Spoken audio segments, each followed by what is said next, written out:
and we're looking at like studies for our makeup products and things like that, he was like, what is the dosage of what it is that they're doing? So parabens, for example, people are like, oh, parabens are really bad for you. They did these studies, and when they applied parabens to rats, blah blah blah, what happened, and it's horrific. And it's like, well, what was the dosage? And the dosage was 100% parabens, which usually in makeup products or lotions or whatever it may be, it's less than 1%.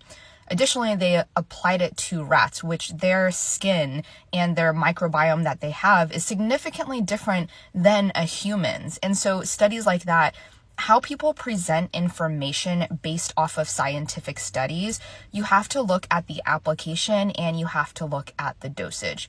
I know that this is a dog training page, but do with that information what you will.